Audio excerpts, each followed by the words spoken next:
Hello, I'm Ella, a 26-year-old woman with her fair share of mother-in-law struggles. I know that many of you are aware that mothers-in-law can be a big pain. However, I think my controlling mother-in-law can give you a good competition. Here is my story, and I hope you seriously enjoy it. I'm a very humble girl from an equally humble background. My parents were pretty much middle class and not completely made of wealth. From a very young age, they taught me to be independent so that I can live on my own. I took their teachings very seriously and have done pretty well in life. I have a college degree in nursing and work at a nearby hospital. While my work hours are terrible, I still manage to earn well for myself. Suffice it to say that my parents and I are proud of me. Even though my academic life was a great success, my love life was a wreck. I have been in more than one toxic relationship in the past. Back then, I was naive and didn't know how to stand up for myself in matters of love. However, I did learn a lot from those relationships. I learned to speak for myself and preserve my dignity and walk away when necessary. For the longest time, I thought I was going to be alone. However, when I joined the hospital, I found the man of my dreams. Ryan was a doctor and worked as a cardiologist. We became friends with each other since I was mainly working in his unit. The friendship slowly blossomed into love after he started to ask me out. It was busy with our respective schedules, but we made it work. He was an extremely kind and caring person in general. I have seen him interact with patients and knew right away that he was a great guy. He was equally loving towards me as well. It was difficult not to fall for him easily. Even though loving him was easy, I was always looking out for red flags. My previous relationships had taught me that things can change very easily. I was a little wary of him in the beginning, but after 1 year, everything was going smoothly. We dated for 2 years before he decided to propose to me. He said that this just felt right and he was never so sure of something in his life before. I said yes because I loved him a lot and didn't want to live without him. The only thing that made me uneasy was his mother. After dating for 6 months, Ryan told me that he actually lived with his mom. I was kind of shocked because his medical degree was on full scholarship and he earned enough to move out. When I voiced my surprise, he said that it was his mother, Susan, who didn't want him to leave. You see, he is the oldest of 3 kids. He has a twin brother and sister who are still in college. Ryan's father had passed away after the twins were born. After Ryan's father passed away, Susan heavily relied on Ryan. Ryan was actually parentified as he had to constantly look after his twin siblings. His mother refused to hire a babysitter because she thought Ryan should step up and be the parent. Susan also became increasingly fixated on Ryan. As he silently took up all the work, Susan thought she could control him forever.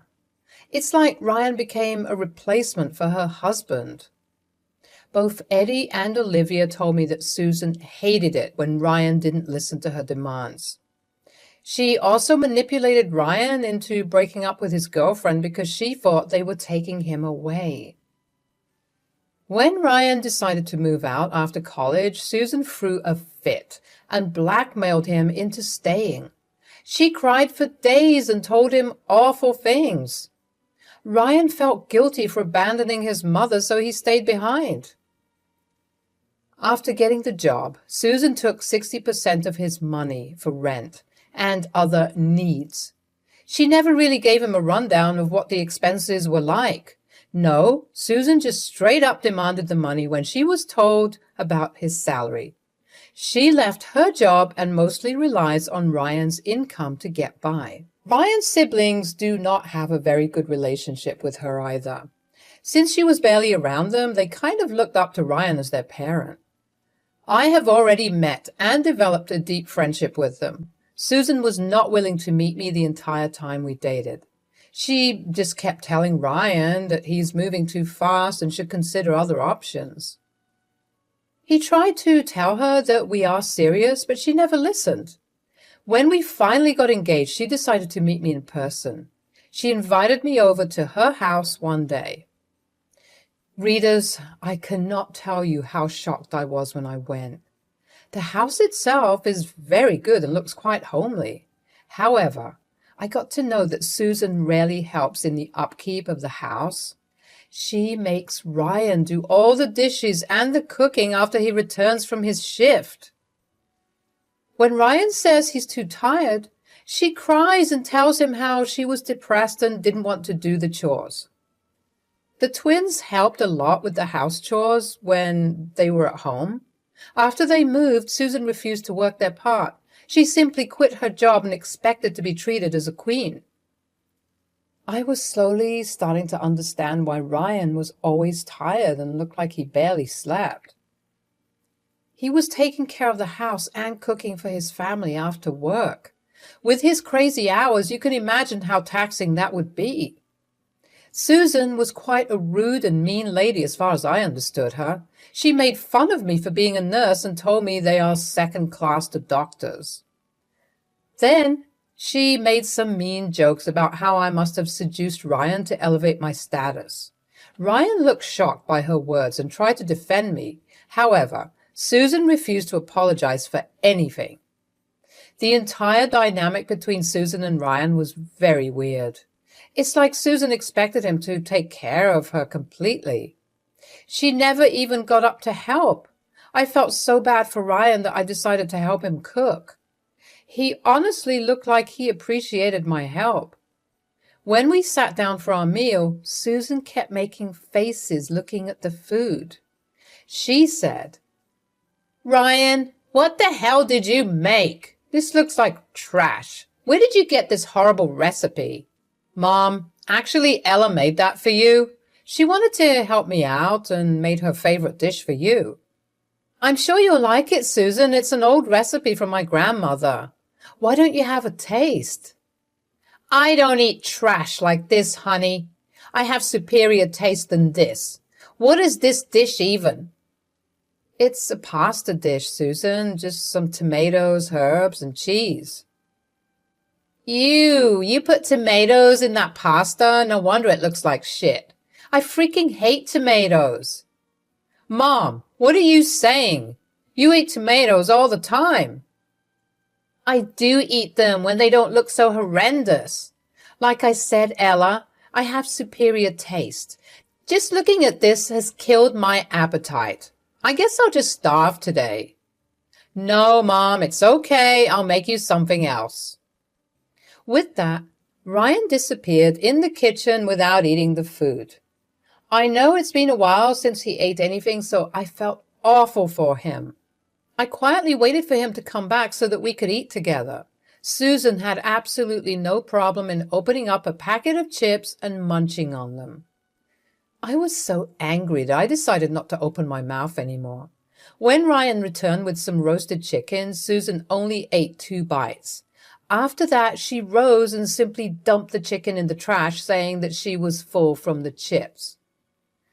I couldn't believe the audacity of this woman. If I were Ryan, I would have flipped my shit. He didn't even react much, just looked at the dustbin with a defeated face. He tried to clear the awkwardness of the moment by praising my cooking. However, I knew that that incident was affecting him. When I came home, I knew I needed to talk to him. I told him, "Ryan, how can you let your mother treat you like that? It was awful." "She's my mom, Ella. She worked hard to raise me. The twins are far away and she doesn't have anyone except me." "That doesn't mean she can take advantage of you. From what I see, you barely get any rest and still pay way too much for living with your mom. You need to move out." "You don't understand. She won't let me. She'll scream and cry. I don't want her to be upset. She may be a little mean, but she is still my mom." "We are getting married anyway. Why don't you move in with me? I have inherited the house my grandmother lived in. It's all mine now. You can stay there with me. It's also 30 minutes from our job and not 2 hours away like your house." I don't know, Ella. Mom is not going to like it. I did my best to convince Ryan about moving in with me. It would make his life so much easier. Also, I couldn't bear to see him in a toxic household. After many rounds of discussion, Ryan agreed to move in with me after the wedding. I was a little disappointed, but got over it quickly. He was dreading telling his mom about the move. I reassured him that I had his back no matter what. Ryan pleaded with me to keep the move a secret before he told his mother. I agreed immediately. The wedding planning itself was pretty hectic. Susan kept sticking her nose everywhere. She had something bad to say about everything we chose. She didn't like the menu because it wasn't catered to her tastes. Susan kept throwing a fit about how there was nothing she could eat. But we did include quite some dishes that she likes. She also threw a fit when I included lilies in the table decor. Apparently she hates lilies and can't stand to be around them. I mean, it's just a flower. It wasn't like she was allergic to it or something. Me and Ryan were already getting tired of everything. Susan also insisted on joining my dress shopping because she was the mother of the groom. Suffice it to say, there was no way in hell I was allowing that. I wouldn't give her a chance to put me down in front of my family.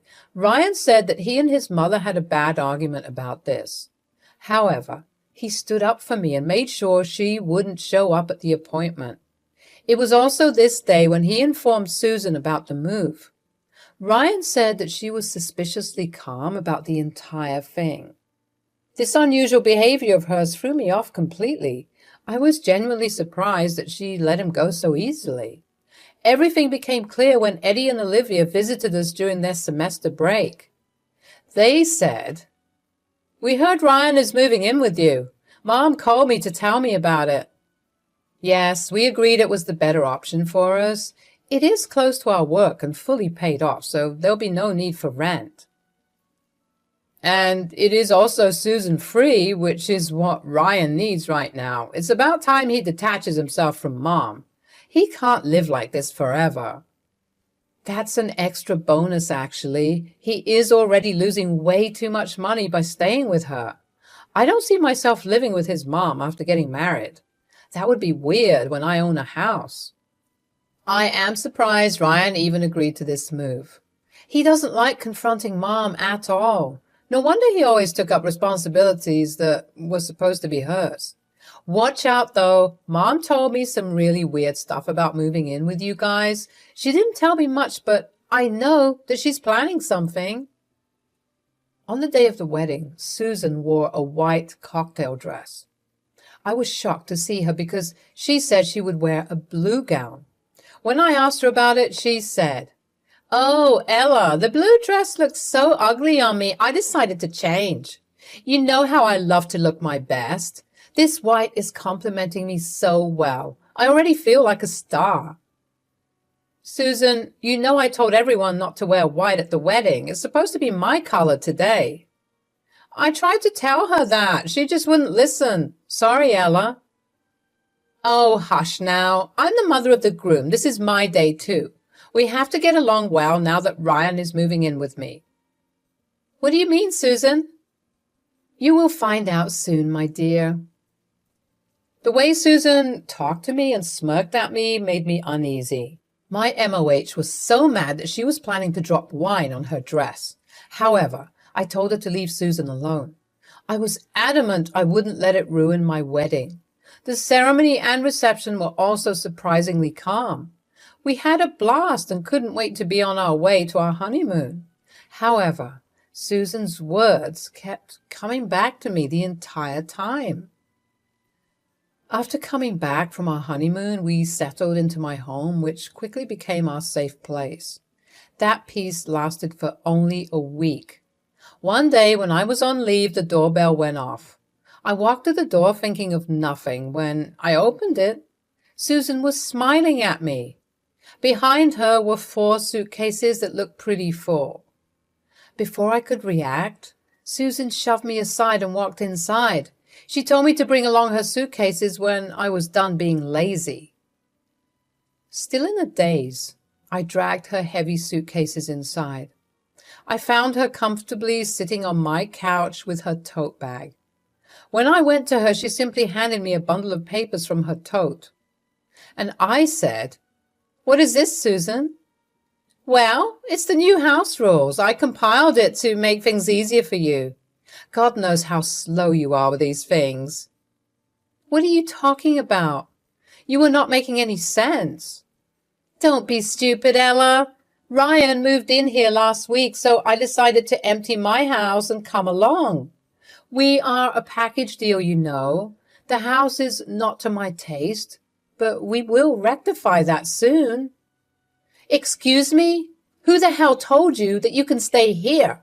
"Well, I thought I made that very clear. My poor boy has never stayed away from me for long.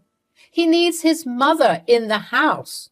You are no wife material and seem to be spending too much time at work anyway. Someone needs to be at home. Besides, I'm old and need someone to take care of me. So I figured since my son is already putting his money here, I might as well come along." "Susan, this is literally a 15-page book you just handed me.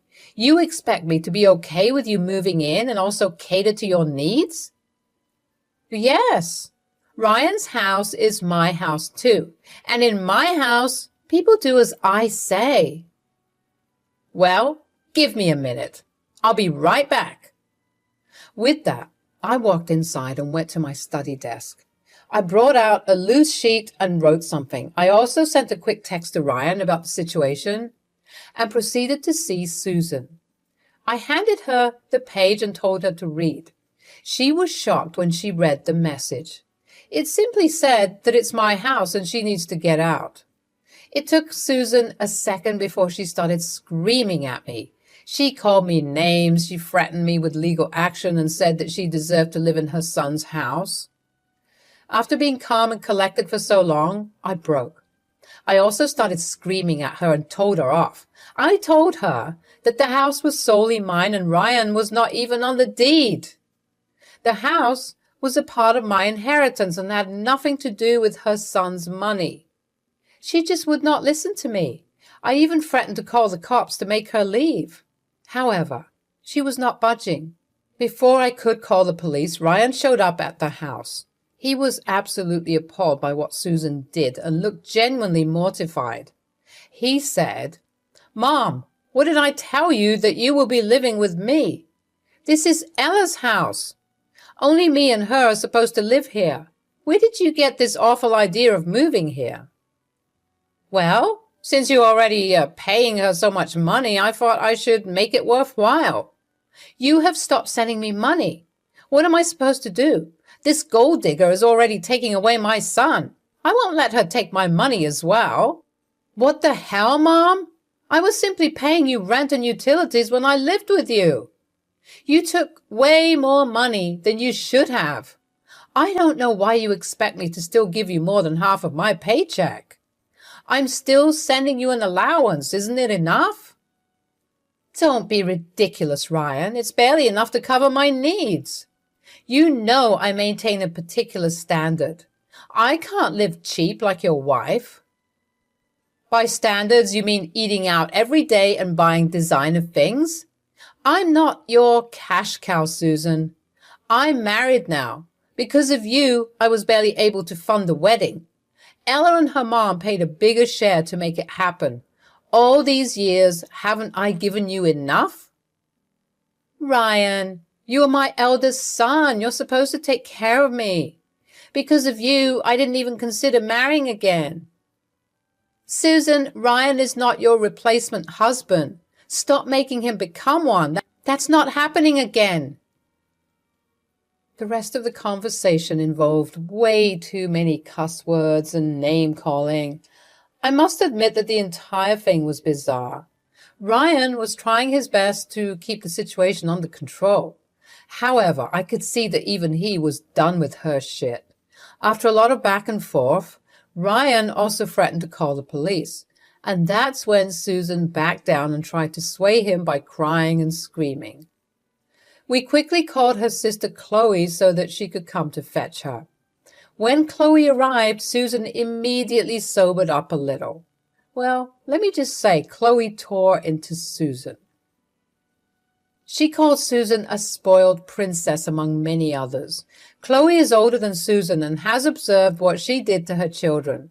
She was disgusted by how far Susan was willing to go. She went off on her about being a bad mother and parentifying Ryan at a young age. Ryan was already crying and I had to struggle to console him. At the same time, I also wanted to rip out Susan's hair from anger. Chloe then managed to drag a sobbing Susan out of our house. She told us that she would take Susan back to her own house. After they left, I spent a long time consoling Ryan, who was a wreck. He was slowly starting to understand the extent of Susan's controlling behavior. We had a long discussion and decided that we need to get him therapy as soon as possible. Eddie and Olivia also called us and wanted to know what happened. Apparently, Susan had called them up and complained to them about me. Instead of saying anything, they just cut a call and called us immediately. I explained to them what happened and they were enraged. They had very little connection to Susan and were ready to cut her off. The four of us had a discussion and concluded that we needed to go no contact with Susan. I called Chloe and told us about our decision. She was surprisingly understanding and told us that Susan had it coming. She also said that Susan would be with her for some time so that Chloe could drill some sense into her. Chloe also informed me that she was giving Susan money so that she could pay for the twins' college. Turns out Susan was just pocketing the money herself. When it all came out, we were even more enraged than before. I spent the entire night consoling Ryan and telling him that he did his best. Even the twins spoke to him privately and told him that they loved him. They were thinking about flying to us to help Ryan deal with the situation better. In the aftermath of the incident, we had completely no contact with Susan. Ryan drafted an email about his feelings and the no contact request. He then sent it to Susan so that she knows. Chloe told us that Susan started to act like a deranged woman when she got the email. She would have come back to the house if Chloe didn't have her under control. We have already blocked her on all our contacts, so we haven't heard anything so far. Ryan is doing a lot better and has joined therapy. We have also started to attend couples counseling. Things are slowly back to being normal, and I am glad Ryan was able to extract himself from his abusive mother.